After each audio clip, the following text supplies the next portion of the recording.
Hello दोस्तों, मैं हूं रामेश्वर और हमारे 30 डेज की सीरीज में आज का हमारा टॉपिक है डेंगू या फिर डेंगू फीवर।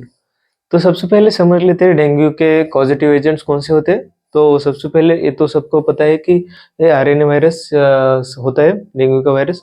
और ये डेंगू जो है वो एडस इजिप्टी मॉस्किटो जो रहती है, फीमेल एडस इजिप्टी मॉस्किटो, इसकी बाइट की वजह से होता है। तो फिर पॉजिटिव एजेंट ऑब्वियसली फैमिली फ्लेविवायरिडी है, डेंगू वायरस है। इसके 4 सेरोटाइप्स रहते हैं, DEN1, DEN-V1, DEN-V2, DEN-V3, DEN-V4 ऐसे। तो इन्फेक्शियस विथ वन सेरोटाइप, यानी कि अगर मान लीजिए एक बार एक सेरोटाइप का अगर हो गया तो वो लाइफ लॉन्ग इम्यूनिटी दे देता है ट्रीटमेंट लेने के बाद। लेकिन अगर मान लीजिए सेकंड सेरोटाइप से हो गया तो फिर वो बहुत ज़्यादा सीरियस इन्फेक्शन कॉजेस कर सकता है, सीवियर डैमेज कॉज कर सकता है। उसके बाद है mode of transmission. Mode of transmission में bite of infected Aedes aegypti mosquito, day time में मोस्ट प्रोबेबली बाइट होता है इसका। ब्रीड जो है वो क्लीन स्टैग्नेंट वाटर में होगा मोस्ट प्रोबेबली, और एक कूलर टैंक्स में ही होता है एडिस इजिप्टो मॉस्किटो का। अभी रेयरली जो है mode of transmission, rarely blood transfusion के थ्रू, ऑर्गन ट्रांसप्लांटेशन के थ्रू हो सकता है, या फिर वर्टिकल ट्रांसमिशन यानी मदर से बेबी को ट्रांसमिट होने वाला फॉर्म में। तो ये हो गया मोड ऑफ ट्रांसमिशन के बारे में।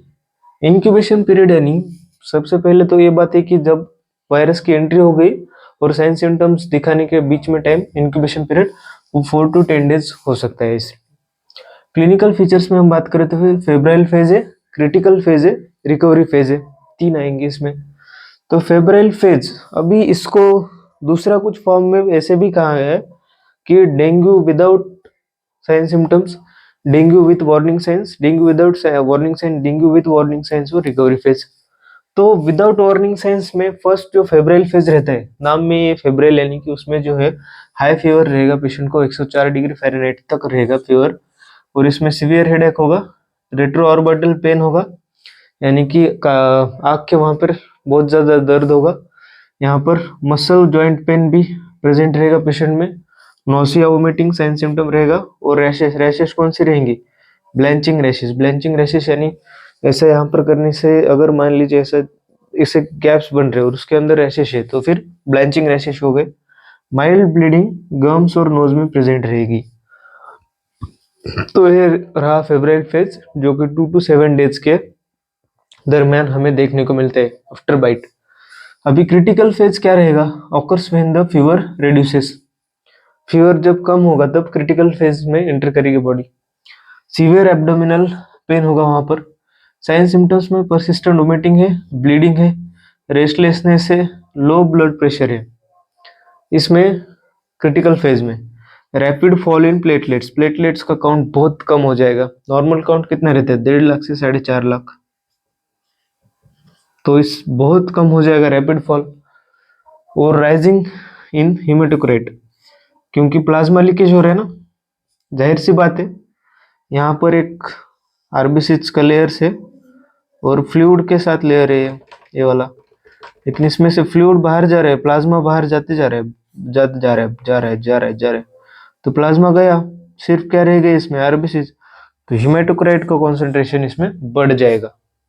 तो क्रिटिकल फेज में एक बार शॉर्टली देख लेते हैं क्या क्या हुआ। टेम्परेचर डाउन होगा नो डाउट इस स्टेज में, लेकिन दूसरी दिक्कतें क्या बढ़ रही है प्राइमरी क्रिटिकल फेजेस में, वोमिटिंग हो रही है पेशेंट को, ब्लीडिंग हो रही है, रेस्टलेसनेस साइन सिम्टम है, उसी के साथ हीमेटोक्राइट का कॉन्सेंट्रेशन भी बढ़ रहा है, प्लेटलेट का कॉन्सेंट्रेशन बहुत ही कम घट रहा है, बहुत कम हो रहा है, रैपिडली फॉल हो रहा है।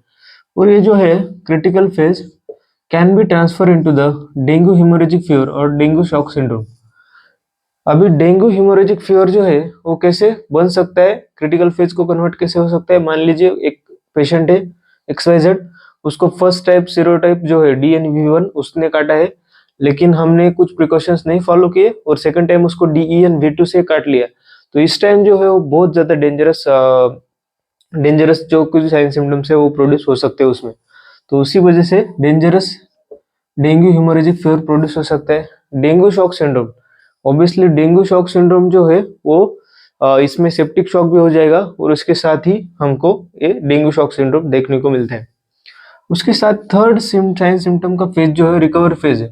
रिकवरी फेज यानी कि ऑब्वियसली फ्लूइड एब्जॉर्प्शन इसमें ज्यादा होगा, बॉडी अब रिकवर मोड में आ गई है, इम्प्रूव्ड एपेटाइट, एपेटाइट इम्प्रूव हो जाएगी। उसके साथ उसमें रैशेस जो है वो वाइट रैश यानी वाइट आइलैंड्स इन रेड सी, यानी कि रिकवरी फेज में अब ऐसा होगा कि रैशेस जो है वो वाइट आजू बाजू जो एरिया है वाइट आइलैंड्स इन रेड सी, मतलब पूरा का पूरा जो एरिया है आजू बाजू का वो रेड कलर का हो जाएगा और वाइट पैचेस बीच में रह जाएंगे सिर्फ और सिर्फ। तो उसी को ही क्या कहेंगे, प्रूराइटिस। वहां पर इचिंग बहुत ज्यादा होगी और प्लेटलेट काउंट जो है इस स्टेज से स्टार्ट्स टू इंक्रीज, इसलिए उसको रिकवरी फेज कहा गया है। तो सिंपल था, पूरा का पूरा आप समराइज कर लेते हैं।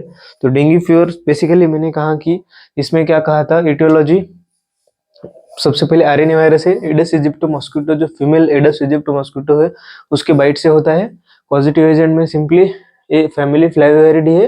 डेंगू फीवर के चार, डेंगू वायरस के चार सेरोटाइप्स है, DEN, V1, V2, V3, V4।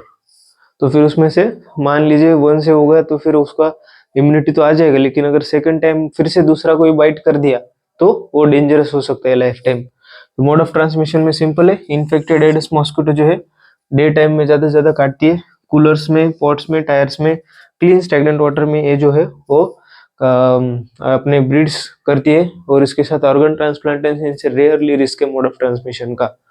उसके बाद जो है वो इंक्यूबेशन पीरियड के बारे में हमने बात की, 4 to 10 डेज रहता है। क्लिनिकल फीचर्स में 3 इसमें हिस्सों में बांट दिया, febrile febrile phase, critical phase, recovery phase. Febrile phase में नाम में ही है कि टेम्परेचर बहुत ज्यादा रहेगा, वहां पर टेम्परेचर ज्यादा रहने के कारण 100 नॉट 4 डिग्री तक रह सकता है और उसके साथ ही वहां पर रैशेस भी देखने को मिलेंगे। पेशेंट जो है वो रेट्रोऑर्बिटल पेन में होगा, हेडेक में होगा, मसल पेन, जॉइंट पेन हो जाएगा। इसके साथ ब्लीडिंग भी हो सकता है गम और नोज से।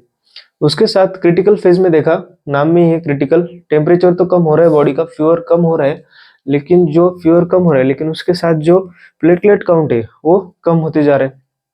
प्लेटलेट काउंट बहुत ही रैपिडली कम होता है, तो उसकी वजह से इंटरनल ब्लीडिंग का रिस्क भी बढ़ता है इस फेज में, और इसके वजह से वो डेंगू हेमोरेजिक फीवर में भी पेशेंट जा सकता है, डेंगू शॉक सिंड्रोम में भी जा सकता है। उसके साथ रिकवरी फेज में फ्लूइड एब्जॉर्प्शन देखा, इम्प्रूव्ड एपेटाइट, रैश रिकवरी और rash white islands in red sea, platelet start increasing, ये सब रिकवरी फेज में देखा। तो मिलते हैं अगली वीडियो में, इसी को ही कैरी फॉरवर्ड करेंगे इसका ट्रीटमेंट, और ये जो डेंगू हेमोरेजिक फीवर और डेंगू शॉक सिंड्रोम इसको भी जरा डिटेली देखते हैं। तो मिलते हैं नेक्स्ट वीडियो में। लास्ट तक वीडियो देखने के लिए थैंक यू सो मच, और चैनल को जरूर लाइक शेयर सब्सक्राइब कीजिए, बेल आइकॉन जरूर प्रेस कीजिए ऐसे ही नए वीडियोस देखने के लिए। Thank you so much.